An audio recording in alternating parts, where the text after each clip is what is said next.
சமூக வலைதளங்களில் தற்போதைய நேரத்திற்கு என்ன விதமான தகவல்கள் எல்லாம் பரவலாக பேசப்பட்டுக் கொண்டிருக்கிறது என்பது குறித்தான செய்திகளை தருவதற்காக மிருணாளினி இணைகிறார்.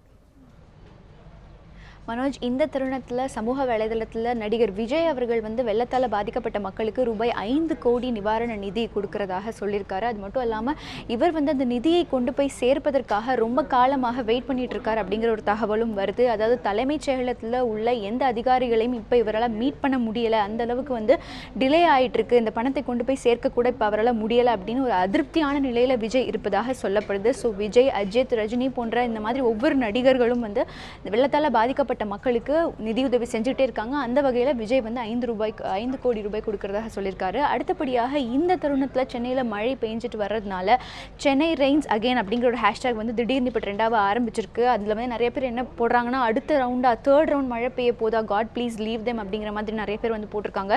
எல்லாமே இந்த மாதிரி வெதர் ஃபோர்காஸ்ட்டை நம்பவே முடியலையே, அந்த மாதிரி நிறைய அதிருப்தியான தகவல்களையும் இந்த சென்னை ரெயின்ஸ் அகெயின் அப்படிங்கிற ஒரு ஹேஷ்டேக்கின் கீழே போட்டிருக்காங்க. அடுத்தபடியாக ஏபி டெவிலியர்ஸ் அவருடைய பக்கத்தில் ட்விட்டர் பக்கத்தில் சென்னை மக்களுக்காக என்ன சொல்லியிருக்காருன்னா, my thoughts and prayers are with everybody suffering in the floods in Chennai அப்படின்னு சொல்லிட்டு ஏபி டெவிலியர்ஸ் அவருடைய பக்கத்தில் போட்டிருக்காரு. அதை தாண்டி மேத்யூ ஹேடன் என்ன போட்டிருக்காருன்னா, stay safe my brothers and sisters அப்படின்னு சொல்லிட்டு மேத்யூ ஹேடன் போட்டிருக்காரு. Stay safe my brothers and sisters whistle போடு அப்படிங்கிற ஒரு ஹேஷ்டேக்கில் ஸ்டே ஸ்ட்ராங் அப்படின்னு சொல்லிட்டு மேத்யூ ஹேடன் சொல்லியிருக்காரு.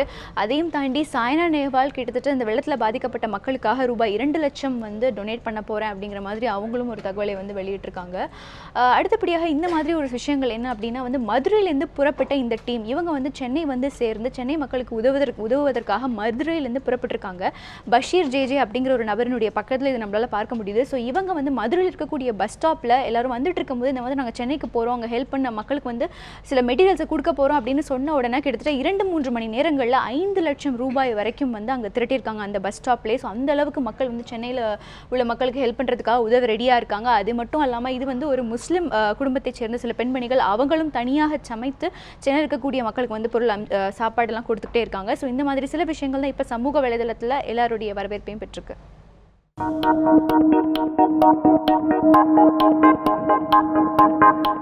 Thank you.